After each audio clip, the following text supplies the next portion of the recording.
दोस्तों क्लास 10 के board exams बस अब कुछ ही दिन दूर हैं और इस लास्ट मोमेंट पे आपकी तैयारी कैसे होनी चाहिए जिससे कि आप एग्जाम में एकदम कॉन्फिडेंट हो के जाए, इसके लिए मैं आपके लिए कुछ वीडियोस लेके आ रहा हूँ। इन वीडियोस में मैं आपको सभी चैप्टर्स के कॉन्सेप्ट बताऊंगा, यानी क्या क्या फॉर्मूले हैं, किस तरह से क्वेश्चंस बनते हैं इन फॉर्मूलाज पे, एग्जाम में किस तरह से क्वेश्चन आते हैं, और साथ में इंपॉर्टेंट क्वेश्चंस मैं आपको बताऊंगा। तो आप इन वीडियोस को ज़रूर देखें, आपको डेफिनेटली फ़ायदा होगा। तो जैसे ये पहला वीडियो है और इसमें मैंने जो द्विघात समीकरण चैप्टर है उसको कवर किया है। यहाँ पे आप देख सकते हैं इंपॉर्टेंट कॉन्सेप्ट ये सब हैं, ये फॉर्मूले क्या क्या इस चैप्टर में है मैंने एक साथ लिखे हैं, और इसके बाद जो इंपॉर्टेंट क्वेश्चंस हैं वो भी मैंने यहाँ पर कवर किए हैं। तो आप ये वीडियो एकदम अच्छे से देखना और डेफिनेटली इस चैप्टर पे आपकी कमांड और मजबूत हो जाएगी। तो शुरू करते हैं। तो सबसे पहले मैं आपको यहाँ पर इनके कॉन्सेप्ट समझाता हूँ कि क्या क्या इसमें फॉर्मूले हैं और किस तरह से इन पे क्वेश्चंस बनते हैं। तो देखो, सबसे पहले हमारे पास ये है कि जो द्विघात समीकरण है उसका मानक रूप क्या होता है, एक स्टैंडर्ड फॉर्म क्या होती है। तो द्विघात समीकरण की जनरल इक्वेशन यानी मानक रूप ये है यहाँ पर, और ध्यान रखना A0 नहीं होना चाहिए। तो ये है। अब किस तरह से क्वेश्चन पूछे जाते हैं इसमें एग्जाम में, तो ये है जैसे यहाँ पर क्वेश्चन है कि क्या यह एक द्विघात समीकरण है, क्या यह एक क्वाड्रेटिक इक्वेशन है। तो देखो कैसे पता चलेगा कि ये द्विघात समीकरण है। पहली बात तो यह है कि इसको कोशिश करो इसमें कन्वर्ट करने का। तो यहां पर अपॉन में x लगा है, हमको इसको हटाना है। तो देखो ये है अभी x plus 4/x is equal to 0। क्या ये द्विघात समीकरण है? तो इसके लिए हम क्या करेंगे, यहाँ पे एलसीएम लो, ये हो गया x² plus 4/x is equal to 0। इसका यहाँ गुणा हुआ और ये हो गया x² plus 4 is equal to 0। तो बिल्कुल यह एक द्विघात समीकरण है। क्यों द्विघात समीकरण क्या होती है? पहली बात तो यह है कि इसमें x² आपको पक्का और पक्का मिलेगा x², बाकी x हो या ना हो कोई प्रॉब्लम नहीं है। बाकी लेकिन ध्यान रखना इसमें रूट x नहीं होना चाहिए, इसमें 1/x नहीं होना चाहिए, इसमें बस ये फॉर्म होनी चाहिए, और इसमें x² तो पक्का होना चाहिए। ध्यान रखना अगर केवल x² इज इक्वल टू 0 है ये भी अपने आप में एक द्विघात समीकरण है, लेकिन अगर हमारे पास x plus 4 is equal to 0 है, क्या द्विघात समीकरण है? ये नहीं है, क्योंकि इसमें x² नहीं है, हमें ये चाहिए होता है। और अगर उन्होंने ये दे दिया कि क्या x² प्लस 1/x प्लस 3 द्विघात समीकरण है, तो ये नहीं है द्विघात समीकरण, क्योंकि x² है और साथ में ये है। अगर आप इसको ऐसे भी सिंप्लीफाई करेंगे तो x की पावर 3 हो जाएगा, तो ये नहीं है द्विघात समीकरण। तो पहला तो इस तरह का क्वेश्चन आता है। ओके, इसके बाद दूसरे टाइप का जो क्वेश्चन यहां पर है,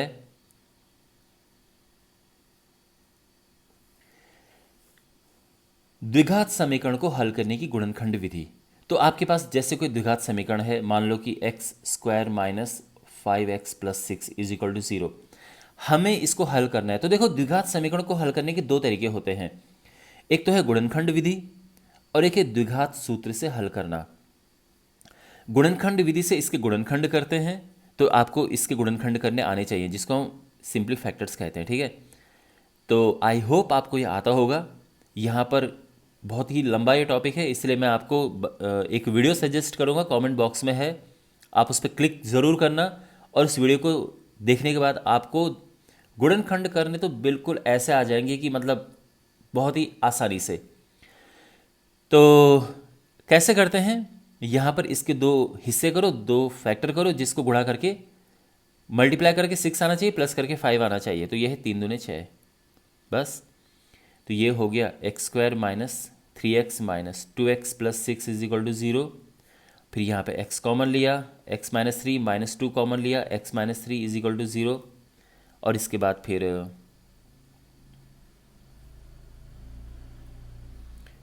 यहाँ पर x माइनस 3 दोनों से कॉमन लिया, ये x माइनस 2 बचा, और इस तरह से पहले हम इसको 0 रखेंगे तो x इज इक्वल टू 3 आएगा, फिर इसे 0 रखेंगे तो ये x इज इक्वल टू 2 आ जाएगा। इस तरह से ये हम इसको गुणनखंड विधि से हल करते हैं।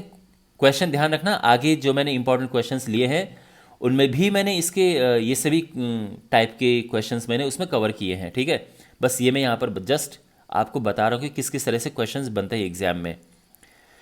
तो अब इसके बाद यह है द्विघात सूत्र से हल करना।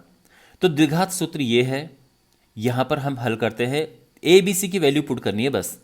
अब ये ए बी सी क्या है यहाँ पर, तो हमारे पास जब इक्वेशन कोई दी होती है, कोई समीकरण दिया होता है, यहाँ पर हम लिखते हैं a x square plus b x plus c is equal to zero, और फिर लिखते हैं कि ए क्या है, तो ए यहाँ पर 2 है, बी यहाँ पर -1 है, और सी यहाँ पर -6 है। ए बी सी लिख दिया हमने। तो अब इस ए बी सी की वैल्यू को यहाँ पुट करेंगे हम, तो एक्स हमारा आ जाएगा, देखो पुट करते हैं तो ध्यान से देखो, माइनस बी, तो ये तो माइनस पहले से ही था, चलो ये बी हमारा -1 है, plus minus square root B square यानी -1 का स्क्वायर -4ac, 4 इंटू ए है 2 और सी है -6 अपॉन 2a। तो ये हो गया 1 plus minus under root 1 plus 6 दूनी 12 चौका 48 बटे 2 दूनी 4, 1 प्लस माइनस ये होता है 49, 49 उसका स्क्वायर रूट होता है 7। अब एक बार प्लस करेंगे और एक बार माइनस करेंगे। प्लस करेंगे तो ये आएगा 8/4, माइनस करेंगे तो ये आएगा -6/4, और ये देंगे 4 दूने 8 और ये -3/2। ये हमारे आंसर आ चुके हैं इस तरह से। ओके, तो ये है द्विघात सूत्र से इन समीकरणों को हल करना। और अब हमारे पास इसमें ये है, और ध्यान रखना ये बहुत ही इंपॉर्टेंट आता है, मूलों की प्रकृति पर जो क्वेश्चंस बनते हैं वो बहुत इंपॉर्टेंट होते हैं।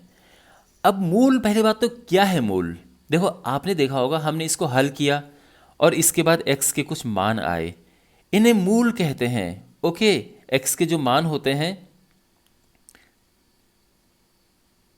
तो इन मानों को हम मूल कहते हैं, जो x की वैल्यूज आती हैं कि x इज इक्वल टू जैसे 1 आता है 2 आता है, ये सब x इसके समीकरण के मूल होते हैं।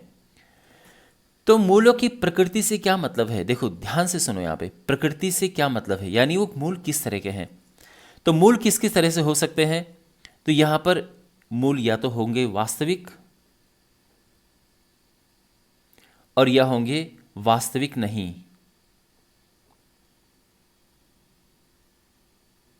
दो तरह के मूल होंगे, ठीक है। अच्छा, वास्तविक में भी दो तरह के आएंगे, एक होंगे समान या बराबर,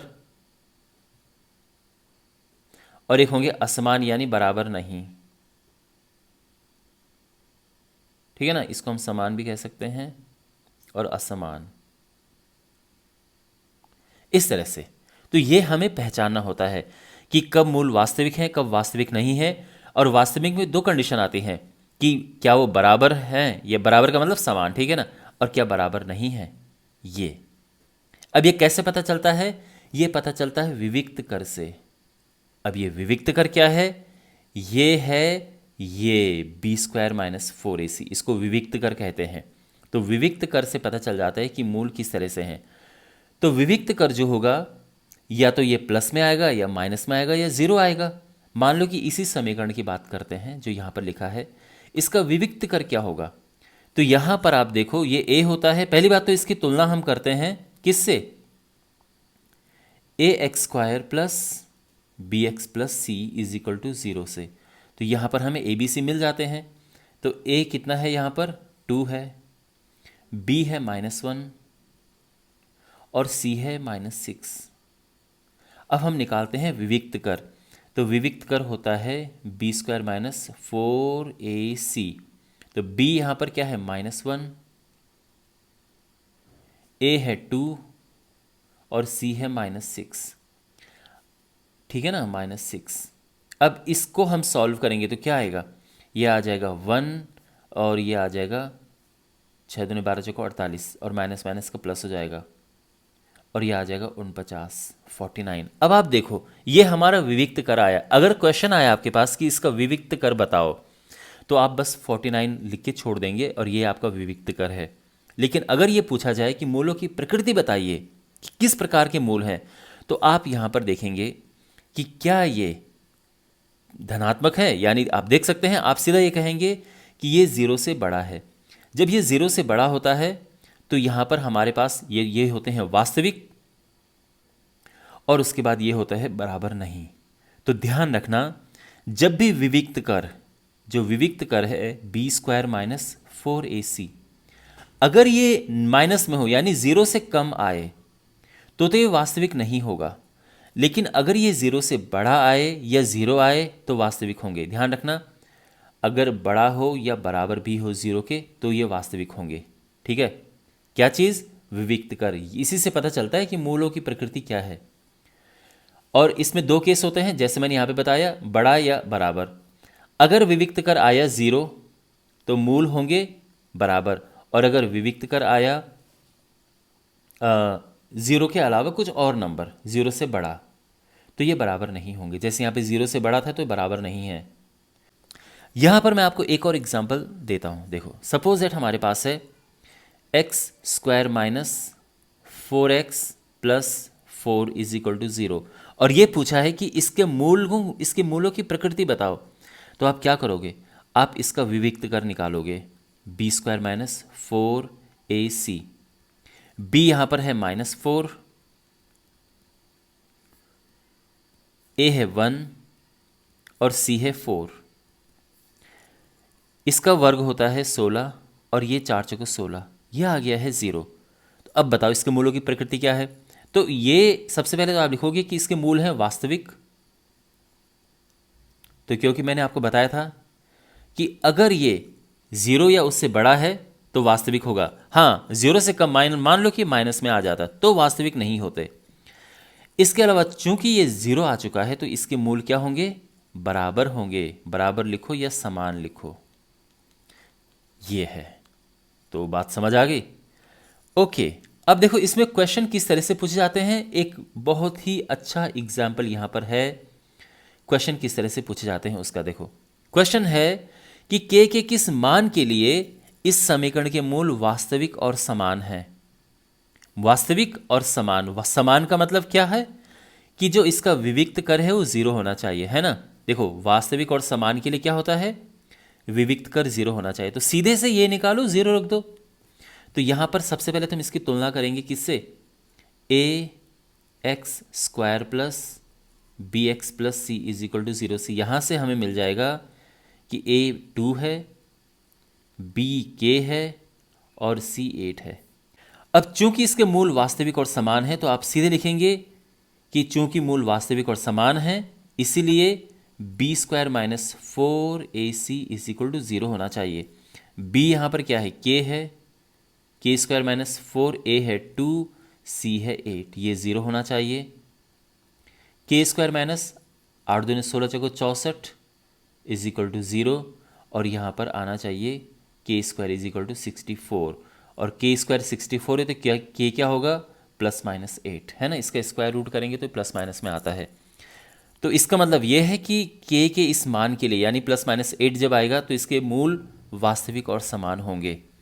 और इसी में अब एक और क्वेश्चन साथ में आता है कि पहली बात तो यह है कि क्वेश्चन इस तरह से पूछा जाएगा k के किस मान के लिए समीकरण के मूल वास्तविक और समान है, और साथ में यह भी पूछा जा सकता है कि मूल ज्ञात कीजिए, मूल ज्ञात कीजिए। ठीक है, तो अब इसके हम मूल ज्ञात करते हैं। इस क्वेश्चन को हम अलग से लिखते हैं। तो हमारे पास एक क्वेश्चन है और ध्यान रखना हम k प्राप्त कर चुके हैं। k इज इक्वल टू हमारा प्लस माइनस 8 आया था, और अब हमने ज्ञात करने हैं इसके मूल।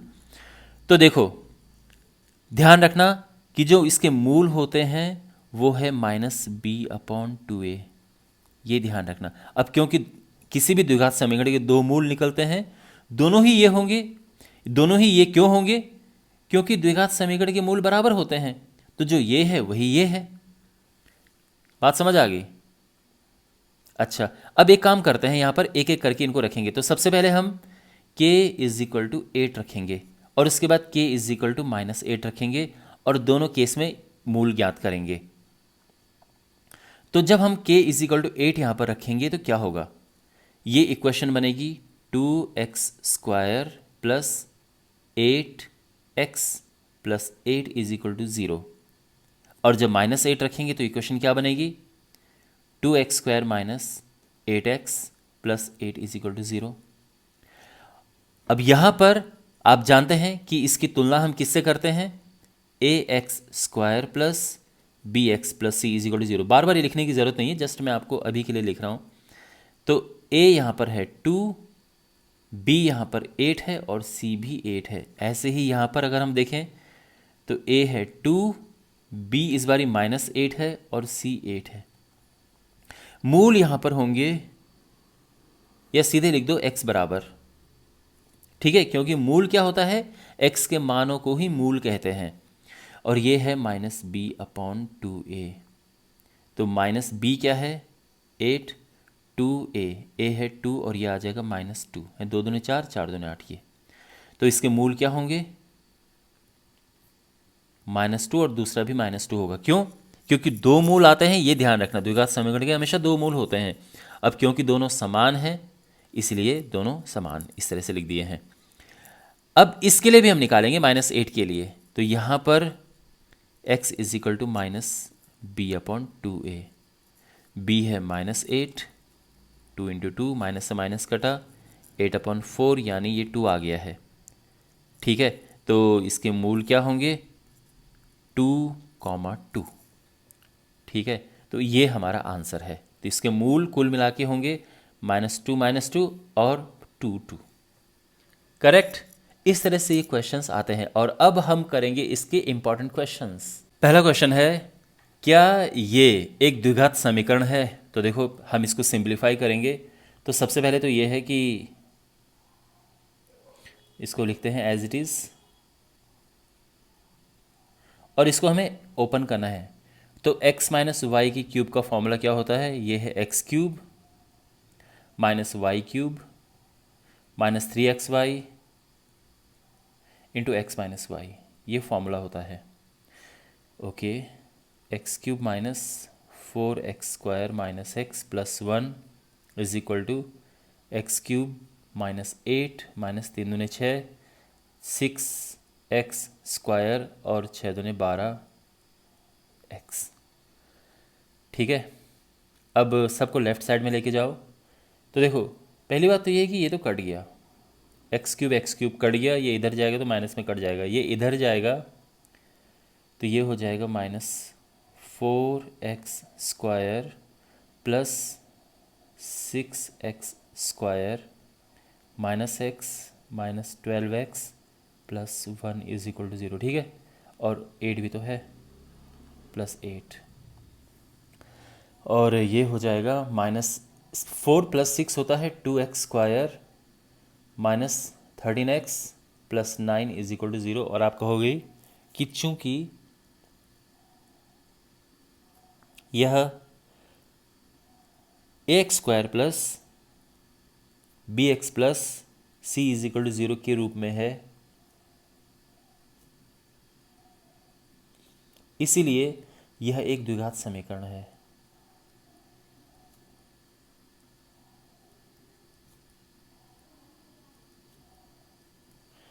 ओके, अब इसका सेकंड क्वेश्चन करते हैं। सेकंड क्वेश्चन है, गुणनखंड विधि द्वारा इस द्विघात समीकरण को हल करें। तो यहाँ पर हमारे पास है 3√2x² minus 5x minus √2 is equal to 0। देखो जब भी हम गुणनखंड करते हैं ऐसे समीकरणों का, तो इसका और इसका पहले गुणा करना होता है, इसका और इसका आपस में गुणा करते हैं। ठीक है, इन दोनों का। तो क्या आएगा ये गुणा करके, ये आएगा देखो 3√2 इंटू √2,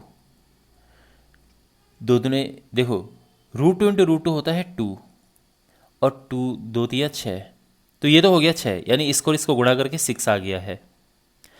6 के दो ऐसे भाग करो जिसको माइनस करके 5 आए, गुणा करके 6 आना चाहिए, माइनस करके 5 आना चाहिए, क्या होगा, तो ये होता है 6 कम 6।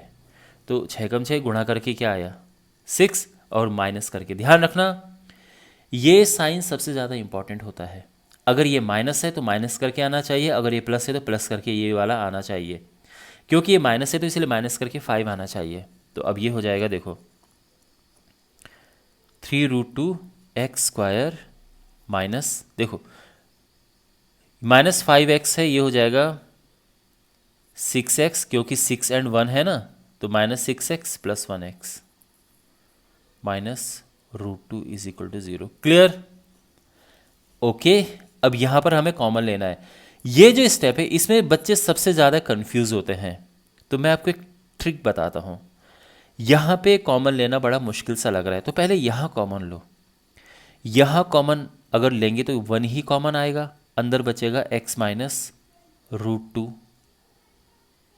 1 कॉमन आया ना, इसके अलावा तो कुछ कॉमन आ नहीं सकता।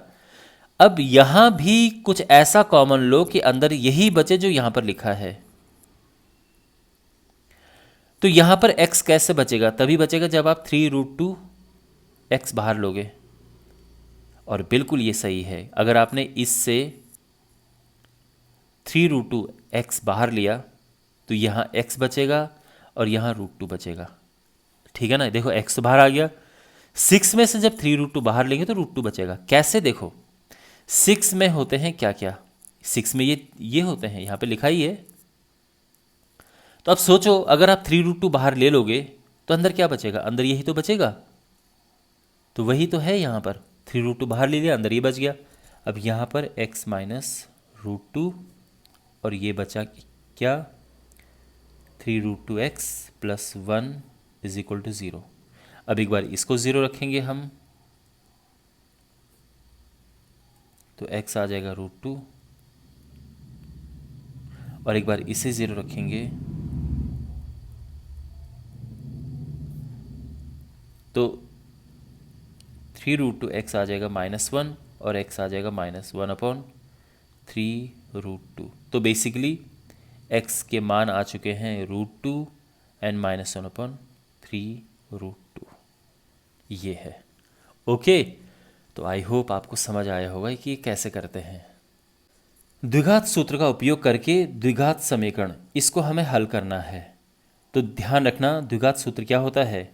आपने देखा होगा कि x is equal to -b plus minus √b² minus 4ac/2a, ये द्विघात सूत्र है। ठीक है ना? ये माइंड में रखना कि यही होता है। तो देखो, सबसे पहले हम क्या करते हैं, हमारे पास द्विघात समीकरण है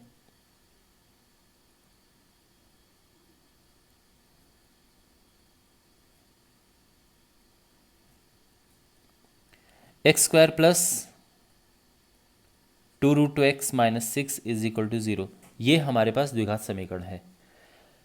अच्छा, इसकी तुलना करेंगे हम किससे? ax² plus bx plus c is equal to 0 से तुलना करने पर।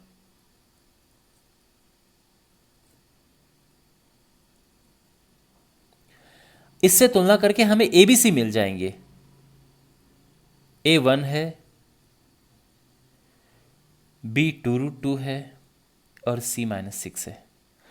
और अब हम द्विघात सूत्र लगाएंगे, तो इसीलिए द्विघात सूत्र से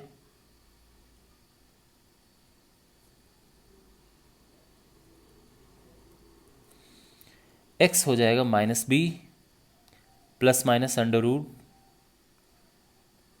√b² माइनस 4ac/2a। -b यानी -2√2 प्लस माइनस √b² यानी 2√2² माइनस 4ac। a है 1 और c है -6। तो बिल्कुल इस फॉर्मूले में हमने पुट कर दिया है abc को, कोई प्रॉब्लम नहीं होनी चाहिए आपको समझने में। तो अब यहाँ पर अपॉन किया 2a क्या है 1। ओके, चलिए इसको आगे सॉल्व करते हैं। -2√2 प्लस माइनस,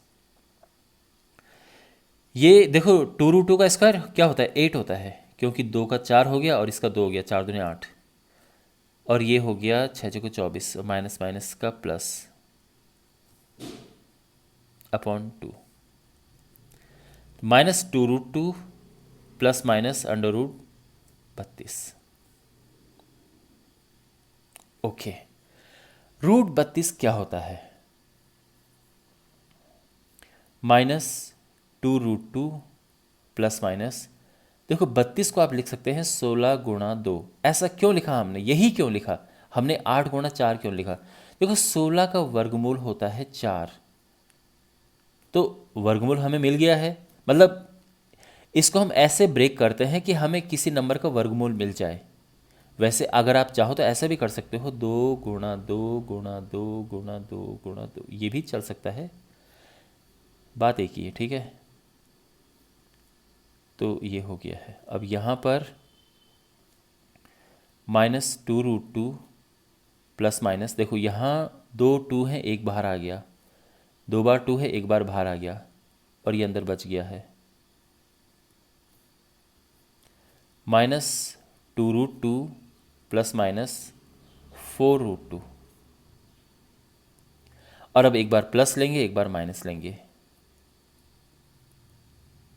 प्लस लिया तो यह आ जाएगा और माइनस लेंगे हम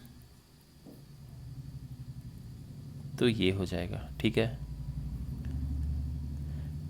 4√2 में से 2√2 गया तो ये 2√2 बचा, और यहाँ माइनस, दोनों माइनस के हैं तो प्लस हो जाएंगे, -6√2, और ये हो जाएगा √2, और ये है -3√2। ये हमारे आंसर आ चुके हैं। ओके, तो आई होप आपको ये सोल्यूशन समझ आया होगा। यहाँ पर एक और इंपॉर्टेंट क्वेश्चन है, के का वह मान ज्ञात कीजिए जिसके लिए द्विघात समीकरण के मूल बराबर हैं। तो द्विघात समीकरण हमारे पास है k + 4x² plus k + 1x + 1। इसकी तुलना हम करेंगे ax² plus bx plus c = 0 से तुलना करने पर।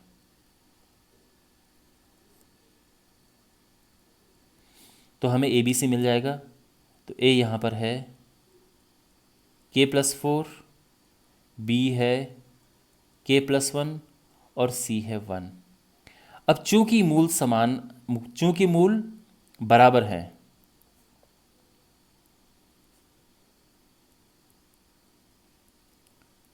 तो मूल बराबर होने की कंडीशन क्या होती है, b² - 4ac = 0। तो ये यहाँ पे पुट करते हैं, b² - 4ac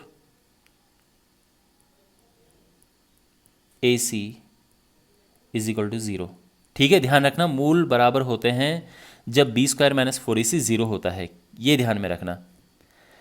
तो यहाँ पर इसको सॉल्व करेंगे तो ये आ जाएगा k² + 2k + 1 -4k + 4। तो ये इसको मल्टीप्लाई कर ही लेते हैं, 4k - 16 = 0। तो यहाँ पर हो जाएगा k² - 2k - 15 = 0। अब इसके हमने गुणनखंड करने हैं। कैसे करते हैं, 15 के 2 फैक्टर्स करो, जिसको गुणा करके तो 15 आए बट माइनस करके 2 आए, तो आराम से आप समझ सकते हैं कि ये 5 और 3 होंगे। गुणा करके ये आ रहा है और माइनस करके 2 आ रहा है। ये हो जाएगा k² - 5k + 3k -15 = 0। अब यहाँ पे हम कॉमन लेंगे k, अंदर k - 5, 3 कॉमन, k - 5 = 0, और ये आ जाएगा k - 5, फिर से कॉमन लिया, k + 3। जब k - 5 को हम रखेंगे 0 तो k = 5 आ जाएगा, और k + 3 को जब हम 0 रखेंगे तो k = -3 आ जाएगा। ये हमारे आंसर है, k = 5 एंड k = -3। ध्यान रखना, इसमें क्वेश्चन कभी कभार इस तरह से भी बन सकता है कि देखो, जैसे मैंने आपको शुरू में बताया था कि इसके मूल ज्ञात करो, मूल भी ज्ञात कीजिए। तो इसके लिए क्या करना होगा आपको, तो सबसे पहले तो k आपको रखना होगा 5, और k 5 रख के ये समीकरण बनानी है। तो ये समीकरण क्या हो जाएगी, k = 5 रख के ये हो जाएगी 5 और 4 9 प्लस 6x + 1 = 0। और इसके बाद x का मान क्या होगा, -b/2a। ध्यान है ना, मैंने बताया था आपको, b है 6 2a, 9 दूनी 18, ये सीधे -1/3 आ जाएगा। ठीक है, अब इसके दो मान होते तो दूसरा भी -1/3 ही होगा, है ना। क्यों? क्योंकि द्विघात समीकरण है तो द्विघात समीकरण के हमेशा दो मान आते हैं। एनीवे, और यहाँ पे फिर हम k = -3 रखेंगे, तो इससे क्या होगा कि ये समीकरण अब क्या हो जाएगी, -3 रखने से x² -2x + 1 = 0, और फिर हम रखेंगे x = -b/2a -2/2a, यानी माइनस माइनस का प्लस हुआ, 2 से 2 कटा, 1 आ गया। तो ये इसके मूल हैं। तो अगर ये आप पूछा जाए कि मूल भी ज्ञात करो, तो आपने पहले k का मान रखना है इसमें, और इसके बाद हमारे पास सीधी समीकरण आ जाएगी, और फिर ये रखते हैं, ध्यान रखना x = -b/2a, ये चीज़ ध्यान रखना, ठीक है। यहाँ पे हमारे पास ये क्वेश्चन है कि हमें इस द्विघात समीकरण को हल करना है। देखो, इस द्विघात समीकरण बहुत स्मार्टली हम हल करेंगे। क्या करना है, देखो आप यहाँ पर एक चीज़ नोटिस करो, जो ये लिखा है बिल्कुल यहाँ पर इसका रेसिप्रोकल है, यानी x+3 यहाँ नीचे है, यहाँ ऊपर है, यहाँ x-3 ऊपर है, यहाँ नीचे है, तो ये एक दूसरे के रेसिप्रोकल है।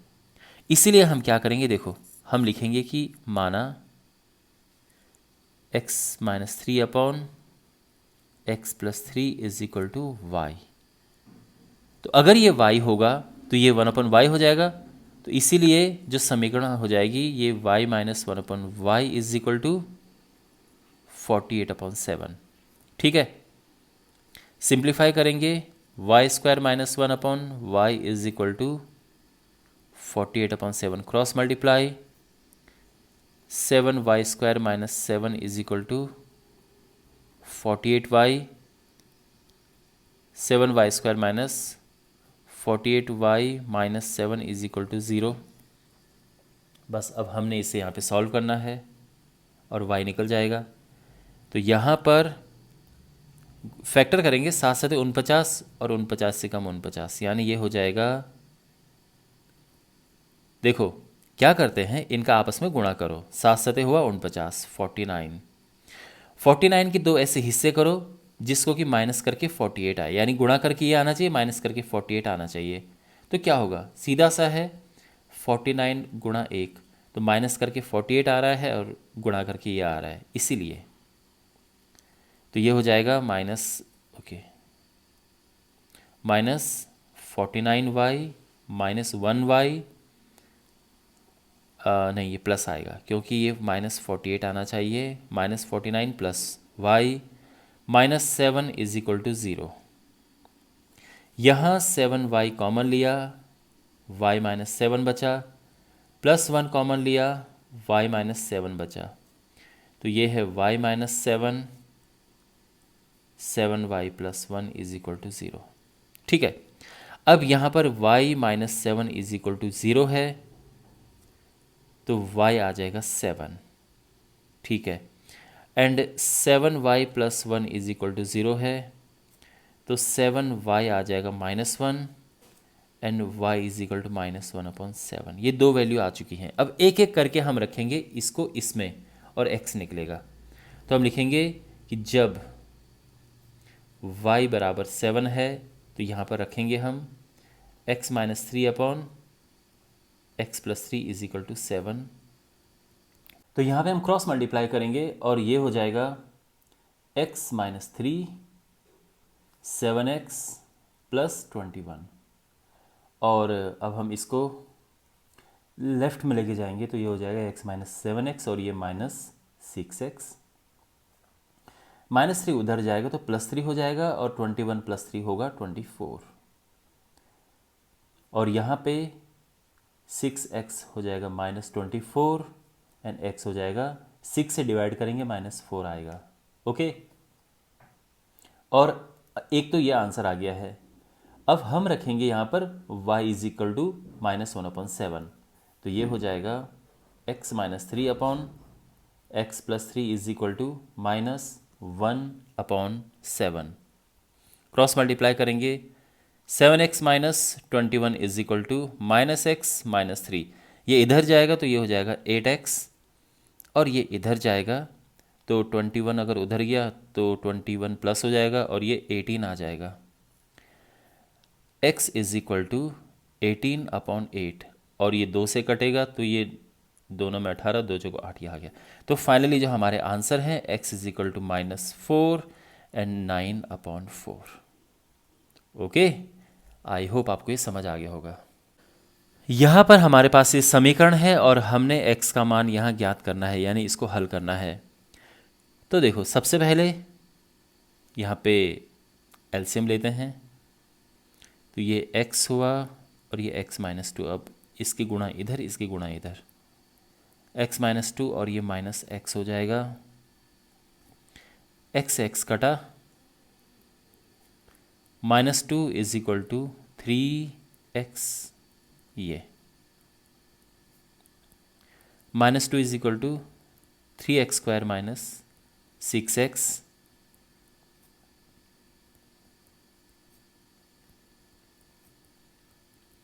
ये क्लियर। अब इसके बाद हमें इसे हल करना है। तो देखो, समीकरण को हल करने की जब हमारे पास ये समीकरण आ जाता है तो दो विधियां होती हैं। एक है गुणनखंड विधि और दूसरा है द्विघात सूत्र। आप दोनों में से कोई भी अप्लाई कर सकते हो जो आपको कन्वीनियंट लगे, लेकिन अगर गुणनखंड आसानी से हो जाते तो ये बहुत आसान होता है। तो यहाँ पर इसके गुणनखंड देखते हैं हो पाते कि नहीं हो पाते हैं। हमारे पास समीकरण है 3x² - 6x + 2 = 0। देखो, पहले इसके और इसके गुणा करते हैं। 3 दूने 6, 6 के 2 ऐसे हिस्से करो कि प्लस करके 6 आए। पॉसिबल है? बिल्कुल पॉसिबल नहीं है। तो इसके तो ऐसे होंगे नहीं गुणनखंड करके, तो इसको द्विघात सूत्र से करेंगे। तो ये हो जाएगा x इज इक्वल टू, देखो, minus b plus minus under root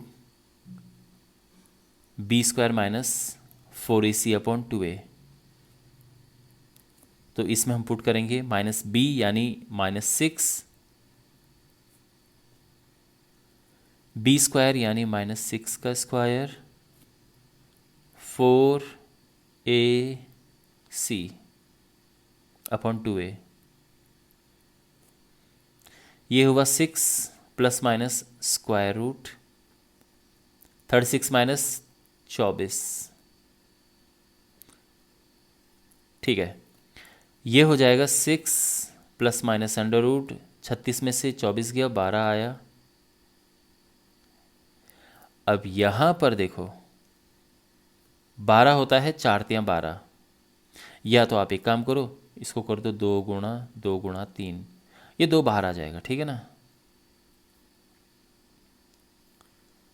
ये हो जाएगा 6 प्लस माइनस, ये 2 बाहर आया, 2√3/6। ऊपर 2 कॉमन आ रहा है, कॉमन ले लेंगे,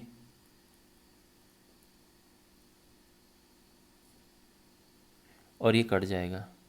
तो ये आंसर आ जाएगा। एक बार प्लस लेंगे हम और एक बार माइनस लेंगे,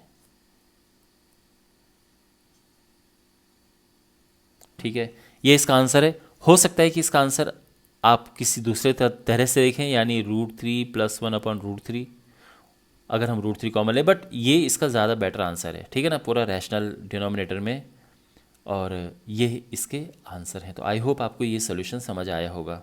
अब हमारे पास ये क्वेश्चन है, द्विघात समीकरण हमारे पास दी है और हमने इसके मूल ज्ञात करने हैं। ओके, तो कैसे करेंगे? देखो, सबसे पहली बात तो ये है कि ये गुणनखंड करके तो आएगा नहीं, इसको हमें करना पड़ेगा द्विघात सूत्र से, और द्विघात सूत्र से करने के लिए भी थोड़ा बहुत हमें इसमें मेहनत करनी पड़ेगी, है ना, थोड़ा सा कॉम्प्लिकेटेड है। तो x is equal to -b plus minus under root b² - 4ac/2a। यहाँ पे पुट करेंगे हम वैल्यूज़ को। b क्या है यहाँ पर? b है -9 + 9 × a + b, यानी ये plus minus under root b² यानी इसका स्क्वायर, ये हो जाएगा -9 × a + b का whole square. -4 into this 4ac है ना।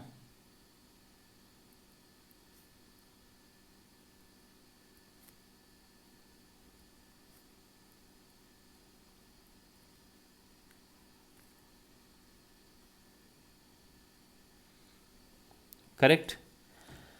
अब अपॉन 2a, तो बिल्कुल हमने फॉर्मूले में पुट किया है। आई नो थोड़ा सा बड़ा हो गया है ये, बट इसको करने का ये तरीका है। और देखो कैसे होता है आगे। तो यहाँ पर माइनस माइनस का प्लस करेंगे,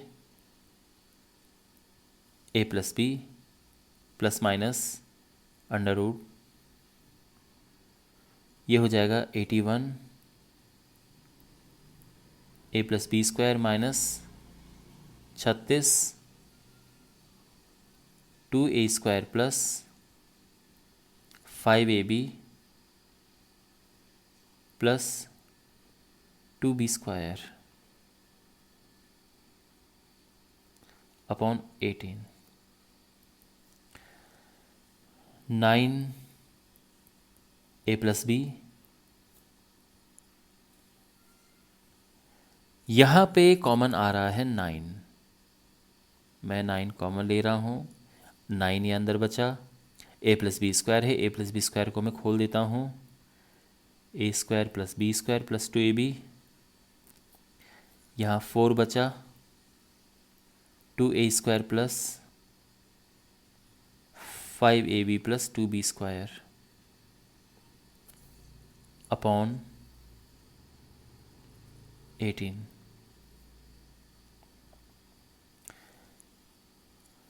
9 a प्लस बी, देखो 9 कॉमन लिया था वो बाहर आ जाएगा 3 बन के, बाकी अंदर रहेगा। और अंदर हम गुणा कर सकते हैं, देखो 9 बाहर आ गया, इसका 9 गुणा होगा तो 9a square plus 9b square plus 18ab, ये होगा 4 दूने 8, a स्क्वायर माइनस 5 को 20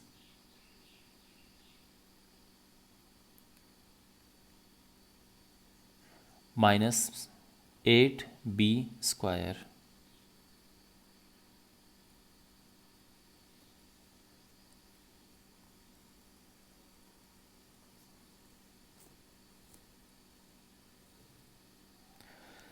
नाइन ए स्क्वायर में से 8 ए स्क्वायर गया, केवल ए स्क्वायर बचा।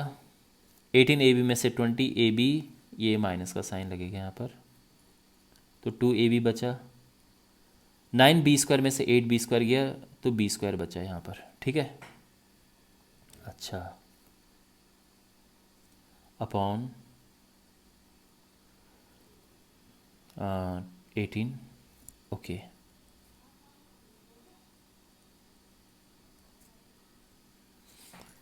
वैसे यहाँ पर कॉमन आ रहा है 3, हम कॉमन भी ले सकते हैं, बट कोई बात नहीं।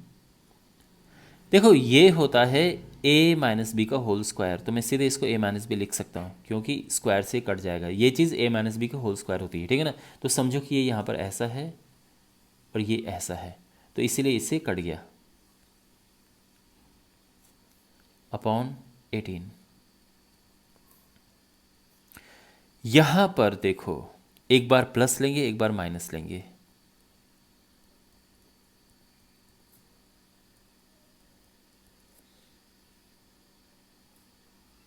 एक बार प्लस लिया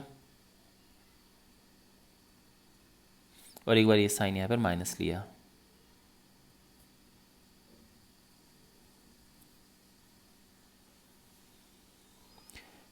ये हो जाएगा 9a plus 9b minus plus 3a minus 3b divided by 18, और यहाँ पर ये आ जाएगा 9a plus 9b minus 3a minus minus का प्लस 3b अपॉन 18। ये हो जाएगा 12a प्लस 6b अपॉन 18, और ये आ जाएगा 6a प्लस 12b अपॉन 18। यहाँ 6 कॉमन है, 2a प्लस b बचा, और यहाँ 6 कॉमन है, a+2b बचा, और ये फाइनल आंसर आ जाएगा 2a+b/3, और ये आएगा a+2b/3। ओके, तो आई होप ये सोल्यूशन आपको समझ आया होगा। यहाँ पर हमारे पास एक क्वेश्चन है और हमने यहाँ x का मान ज्ञात करना है। देखो यहाँ पर आप देख सकते हैं ये स्क्वायर रूट लगा है, यहाँ पर स्क्वायर रूट नहीं लगा है, इस तरह से है। तो जब भी ऐसे स्क्वायर रूट लगा हो क्या करते हैं, जो भी स्क्वायर रूट वाली टर्म होती है इसको दूसरी साइड लेके चले जाते हैं। तो क्या होगा, यहाँ पे ध्यान से देखो, ये -2x-7 है और ये राइट में चला जाएगा, तो ये हो जाएगा -6x+7। आप चाहो तो इसको भी उधर लेके जा सकते थे, बात एक ही है। अब यहाँ पर दोनों ओर हम वर्ग करेंगे,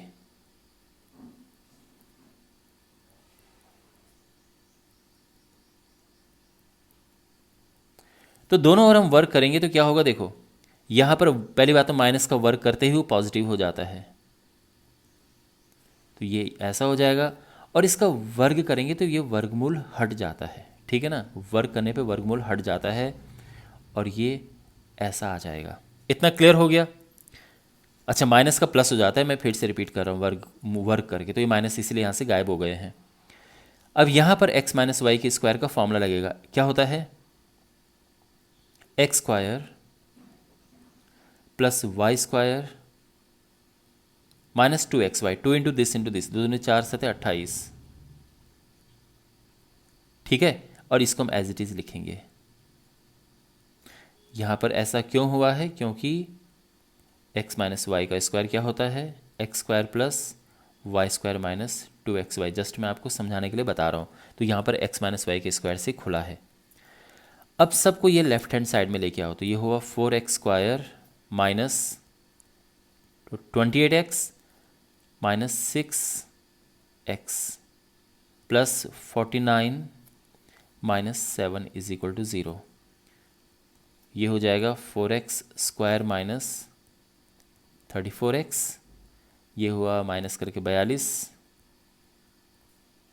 अब देखो यहाँ पर ये पूरी समीकरण को 2 से डिवाइड कर सकते हैं, क्योंकि हर कुछ 2 से कट रहा है, तो हमें ऐसा डिवाइड कर लेना चाहिए, समीकरण बिल्कुल सिंपल हो जाती है, ठीक है। अच्छा, अब यहाँ पर हमें क्या करना है,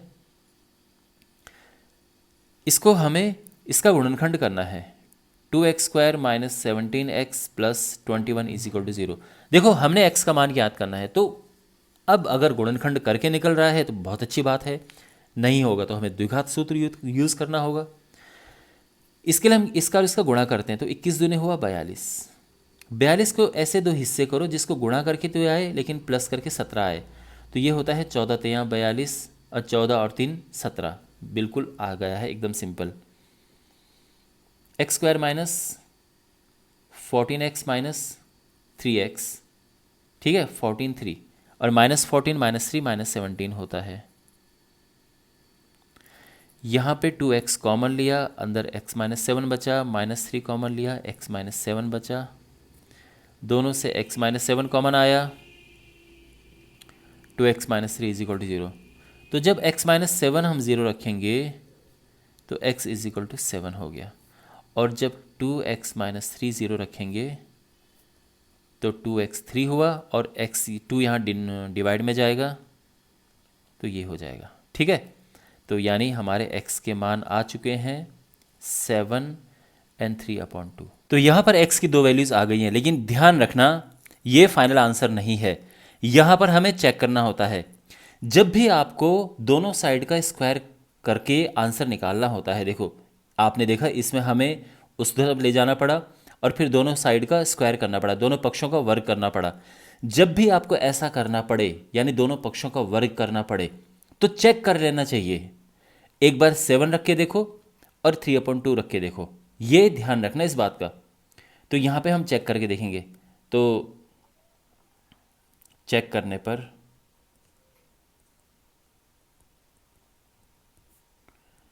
तो यहाँ पर सबसे पहले x बराबर 7 यहाँ पर रखेंगे, तो क्या होगा 6 into 7 plus 7 minus 2 into 7 minus 7, ये कितना आता है, ये आ जाएगा 6 7 42, 42 और 7 49, माइनस 7 दूनी 14, 14 में से 7 गया, ये आएगा 7, ये 7 आ गया और ये 0 आ गया। तो बिल्कुल ये सॉल्यूशन है, x बराबर 7 हल है, समीकरण का हल ये है। अब किसके लिए चेक करेंगे, इसके लिए चेक करेंगे। तो यहाँ पर हमारे पास है x बराबर 3/2, तो रखने पर जब हम ये रखेंगे तो कहाँ पे रखेंगे, बिल्कुल जो क्वेश्चन है वहीं पे, √6x + 7,